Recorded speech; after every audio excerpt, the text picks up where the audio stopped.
இது ஒரு கதை, ஒரு பூச்சியின் கதை. இது கொஞ்சம் வாழ்க்கையை பற்றி சொல்வது, கொஞ்சம் மாற்றத்தை பற்றி சொல்வது, பெருமளவு நம்பிக்கையை பற்றி பேசுவது. இது குழந்தைகளுக்கும் மட்டுமல்ல, பிறருக்கும் உரியது, மற்றும் படிக்க தெரிந்த கம்பளி பூச்சிகளுக்கும் கூட. இது தன்னுடைய இயல்பான சுயத்தை அடையாமல் தவித்த ஒரு கம்பளி பூச்சியின் கதையாகும். இது என்னுடைய கதைக்கு நிகராகும், நம்முடைய கதைக்கும் கூட. அன்புடன் டிடினா. அத்தியாயம் 1. முன்னொரு காலத்தில் தான் நீண்ட நாட்களாக வசித்து வந்த முட்டையை உடைத்துக் கொண்டு கம்பளி பூச்சி ஒன்று வெளியே வந்தது. மெல்லிய ஓடுகளை உடலில் கொண்டிருந்த அப்பூச்சியின் பெயர் கருப்பன் என்பதாகும். ஆஹா, சூரிய ஒளியில் இவ்வுலகமே மிக அற்புதமாக காட்சியளிக்கிறது.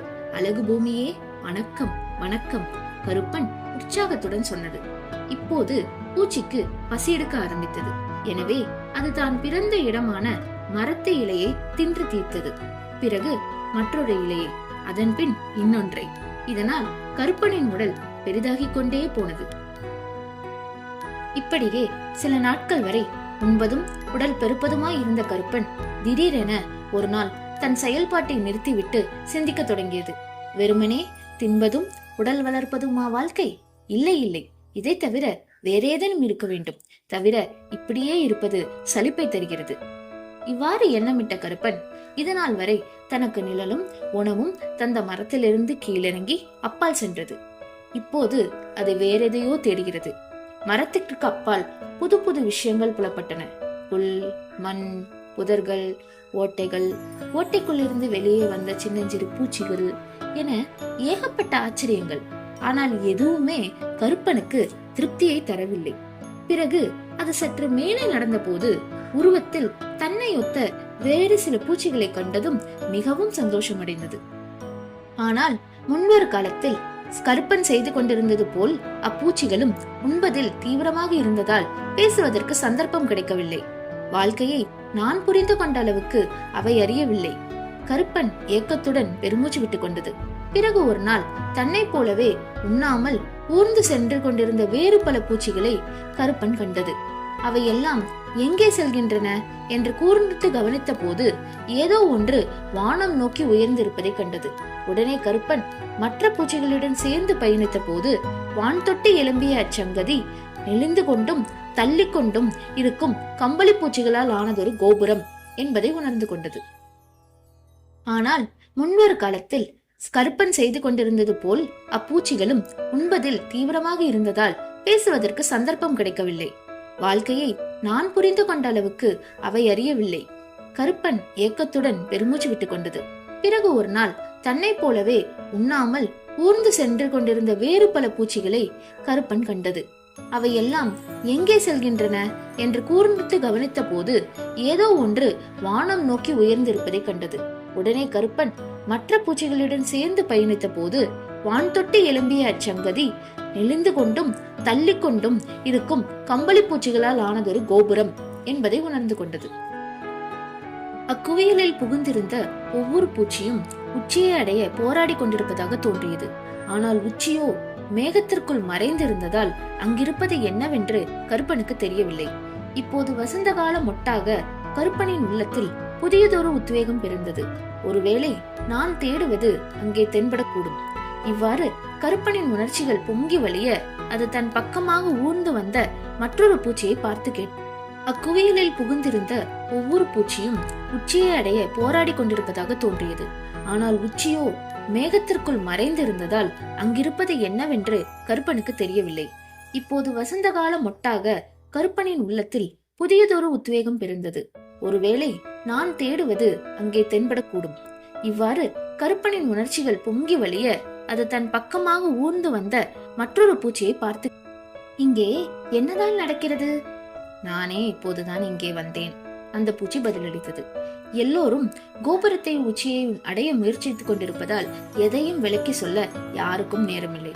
அது சரி, அது சரி, ஆனால் உச்சியில் என்ன உள்ளது? கருப்பன் உரையாடலை தொடர்ந்தது. அதை பற்றி யாருக்கும் தெரியாது. அதே சமயம் அங்கே பிரமாதமாக ஏதோ ஒன்று இருக்க வேண்டும். அதனால்தான் எல்லோரும் அவ்விடம் நோக்கி ஏறிக்கொண்டிருக்கிறார்கள். சரி சரி, எனக்கு நேரமாகிவிட்டது, வருகிறேன். மனதில் எண்ணங்கள் தாறுமாறாக சிதறத் தொடங்கிய கருப்பனுக்கு என்ன செய்வதென்றே தெரியவில்லை. இவ்வாறு ஸ்தம்பித்து நின்றிருந்த அதை ஒவ்வொரு நொடியிலும் ஒவ்வொரு பூச்சி கடந்து சென்று கம்பளி பூச்சி கோபுரத்துக்குள் மறைந்து கொண்டிருந்தது. இப்போது நான் செய்ய வேண்டியது ஒன்றே ஒன்றுதான் என்று முடிவு கட்டிய கருப்பன் பட்டென்று கம்பளி பூச்சிகளின் கூட்டத்திற்குள் அத்தியாயம் 2. குவியலுக்குள் நுழைந்த கருப்பனுக்கு பேரதிர்ச்சி காத்திருந்தது. ஆமாம், அங்கே எல்லா பக்கங்களிலிருந்தும் உதைகள் விழுந்தன. அவை போதாதென்று எல்லா பூச்சிகளும் கருப்பனின் உடல் மேலே ஏறிச் சென்றன. ஆக கருப்பன் ஏற வேண்டும் அல்லது மற்றவை ஏறிச் செல்லும் ஏணியாக வேண்டும். அங்கே கருப்பன் நுழைந்த கூட்டத்தில் நட்பென்ற வார்த்தையே இல்லை. தவிரவும் மற்றெல்லா பூச்சிகளும் அச்சுறுத்தலாகவும் தடைக்கல்லாகவும் இருந்தன. ஆனால் கருப்பனோ அத்தடைக்கற்களை படிக்கற்களாக மாற்றிக்கொண்டது. அதனுடைய ஒரே நோக்கம் மேலேறுவது. அந்த ஒன்று குவிந்த மன வலிமையினால் கணிசமான உயரத்தை விரைவாக அடைந்து விட்டது. ஆனால் சில நாட்களுக்கு பிறகு கருப்பனால் மேற்கொண்டு முன்னேற முடியவில்லை. மாறாக இருக்கின்ற இடத்தை தக்க வைப்பதற்கே போராட வேண்டியிருந்தது. இதனால் இக்கட்டான சூழ்நிலையில் இந்த எண்ணங்களின் மேல் கவலையின் நிழல் படரத் தொடங்கியது. உச்சியில் என்னதான் உள்ளது, நாம் எங்கே போய்கொண்டிருக்கிறோம் என்று முணுமுணுக்கவும் செய்தது. அதன் பின் பிறிதொரு நாளில் சூழ்நிலையை பொறுக்க முடியாத கருப்பன் வாய் விட்டு கூச்சலிட்டது. ஐயோ, இந்த சூழ்நிலையை தாங்க முடியவில்லையே, ஆனால் இதை தவிர்த்து வேறென்ன செய்ய வேண்டும் என்றும் தெரியவில்லையே, அதை பற்றி யோசிப்பதற்கும் நேரமில்லையே. அப்போது கருப்பனுக்கு பக்கத்தில் ஊர்ந்து கொண்டிருந்த சின்னஞ்சிறு மஞ்சள் வண்ண கம்பளி பூச்சி ஒன்று அக்கூச்சலை கேட்டு திடுக்கிட்டு போனது. இப்போது நீ என்னமோ சொன்னாயே, என்ன அது? அது ஒன்றும் இல்லை, நாமெல்லாம் எங்கே போய்கொண்டிருக்கிறோம் என்று என்னை நானே கேட்டுக்கொண்டேன் என்று கருப்பன் வார்த்தைகளை மென்று துப்பியது. உடனே கருப்பனை நெருங்கி வந்த அப்பெண் பூச்சி, என் பெயர் மஞ்சுளா என்றது. தன்னை அறிமுகப்படுத்திக் கொண்ட பின் பேச்சை தொடர்ந்தது. நான் கூட அப்படித்தான் யோசித்துக் கொண்டிருந்தேன். ஆனால் கேள்விக்குண்டான விடையை அறிய முடியாததால் முயற்சியை விட்டுவிட்டேன். இந்த இடத்தில் சற்று வெட்கப்பட்ட மஞ்சுளா மேலும் சொன்னது. அதே சமயம் நம்மை தவிர வேறு யாரும் அதை பற்றி கவலைப்படுவதாக தெரியவில்லை.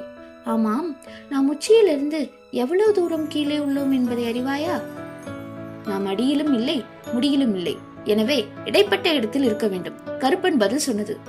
ஓ, அப்படியா என்றது மஞ்சுளா. அதன் பின் 2 கம்பளி பூச்சிகளும் திரும்பவும் மேலேற தொடங்கின. பயணத்தை தொடர்ந்த மறுகணமே கருப்பனுக்கு புதியதொரு சிக்கல் பிறந்தது. குற்ற உணர்வால் தடுமாறவும் செய்தது. இதனால் அதனுடைய உள்ளம் பலவீனமானது. ஐயோ, இப்போதுதானே இப்பெண் பூச்சியிடம் பேசினேன், அறிமுகமானேன். இவ்வாறு நட்பு கொண்டாடிய இப்படியாக வருத்தப்பட்டு கொண்ட கருப்பன் தன்னால் முடிந்தவரை மஞ்சுளாவின் பாதையிலிருந்து விலகியே இருந்தது. எனினும் ஒரு நாள் கருப்பனின் வழியை அப்பூச்சி அடைத்துக் கொண்டு விட்டது. ஓ, அப்படியா சங்கதி? ஒன்று நான் அல்லது நீ என்று சபதமிட்ட கருப்பன் மஞ்சுளாவின் தலைமேல் ஏறிச் சென்றது. அப்போது மஞ்சுளா பார்த்த பரிதாப பார்வையொன்று கருப்பனை கஷ்டப்படுத்தியது.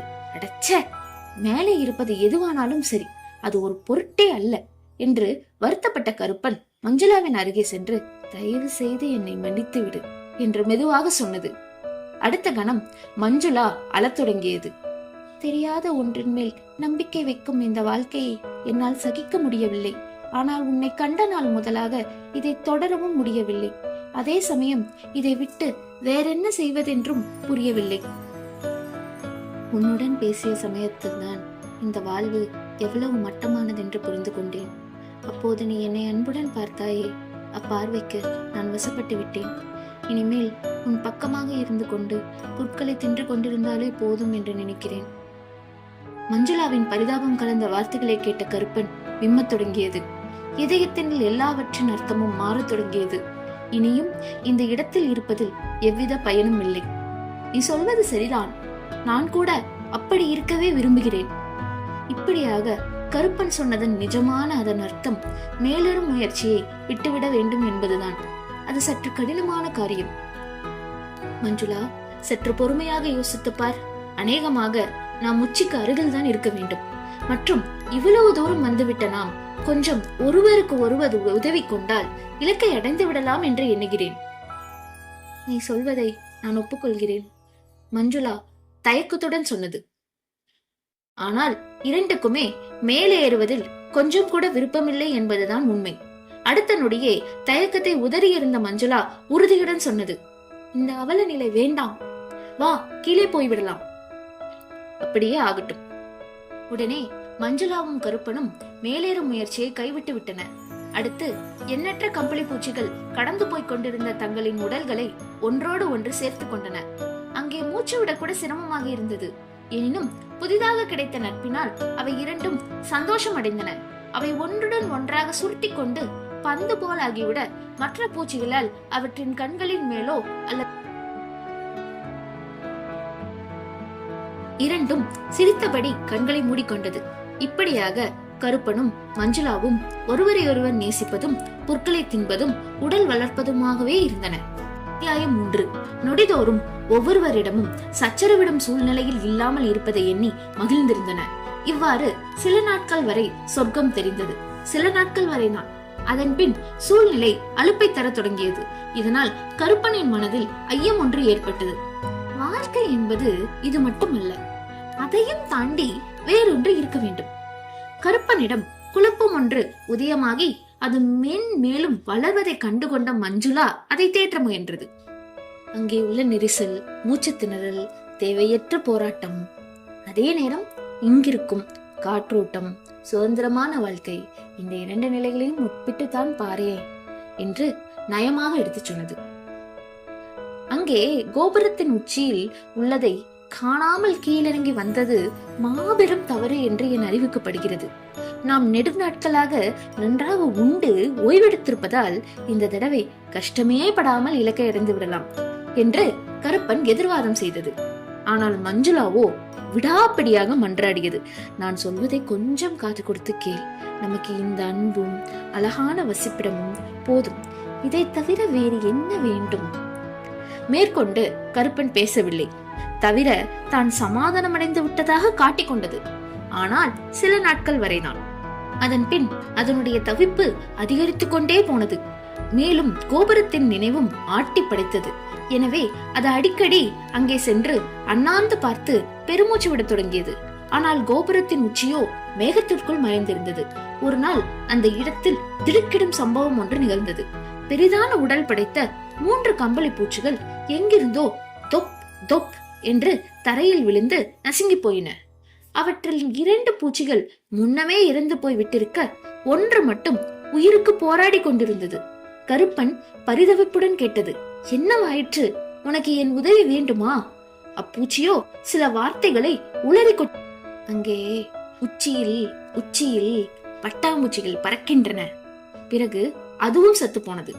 கருப்பன் மிகுந்த சோகத்துடன் தன்னுடைய வசிப்பிடம் திரும்பி நடந்தவற்றை மஞ்சுளாவிடம் விவரித்து சொன்னது. சில நிமிடங்களுக்கு அவை இரண்டும் ஆழ்ந்த மௌனத்தில் அமைதியாக இருந்தன. செத்துப்போன பூச்சி சொன்ன சொற்களின் பொருள் என்ன? அவை உச்சியிலிருந்தா கீழே விழுந்தன. இறுதியில் கருப்பன் தன் முடிவை அறிவித்தது. நான் அந்த மர்மத்தை அறிந்தே ஆக வேண்டும். எனவே கோபுரத்தின் உச்சியை அடைய வேண்டும்.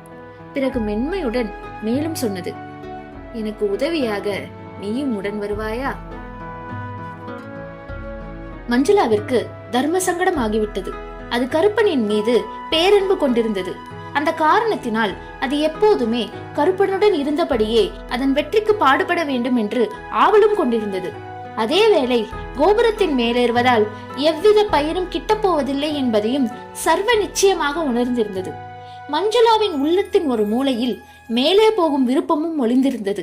ஏனெனில் அந்த இடத்தில் தொடர்ச்சியாக உண்டு கொண்டும் ஊர்ந்து கொண்டும் உறங்கிக் கொண்டும் இருக்கும் வாழ்க்கை போதும் போதும் என்றாகிவிட்டது. இவ்வாழ்வை தவிர்த்து வேறொன்று இருக்க வேண்டும். அந்த ஒன்றை அறிய வேண்டுமானால் அதற்கு ஒரே வழி கம்பளி பூச்சிகளின் கோபுரம் மட்டுமே என்பதையும் அது ஒப்புக்கொள்ள வேண்டியிருந்தது. கருப்பனின் தீர்மானமான முடிவை மறுக்கும் நெஞ்சுறுதியும் மஞ்சுளாவிற்கு இல்லை.